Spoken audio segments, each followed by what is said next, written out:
Kuna makundi manne. Kundi moja lisosoma Qur'ani, Waislamu.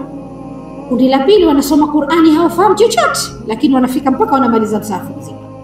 Kundi la tatu wanasoma, wanachukua baadhi ya aya, nyingine wanazikufuru.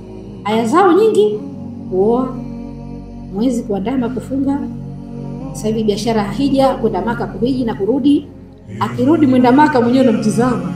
Wewe ulifika kwenye Al-Kaaba. Mashallah. Ulifika kwenye Al-Kaaba, ulishakwenda Safa na Marwa, ulikuweko Mashairi al-Haram. What is your change? Iko mabadiliko. Na kila mmoja atakuwa alitie kwa akili yake. Mwanadamu alipojipa fursa na nafasi ya kumtungia mwenzake sheria. Hii ni fisadi kubwa iliyotokea katika ulimwengu.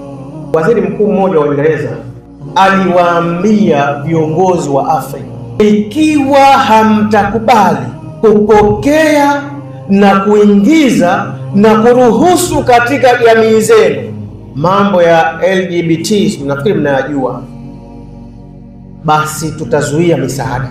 Hivi niko director wa postgraduate, tuko tunasoma VP, tuta grade thesis za wanafunzi juu artificial intelligence inakufanyia thesis perfect ndani ya dakika moja.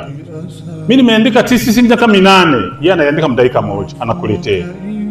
Sasa tuko tunafanya seminar VP, tuta assess wanafunzi wetu wa master kwa hii system ya artificial intelligence ambayo unaiambia niandike thesis kuhusu malezi Zanzibar, ima topic na abstract na references zote ziwe ni 2020 mpaka 2020, inakutolea ndani ya saa moja. Khalas, anakuletea mwanafunzi.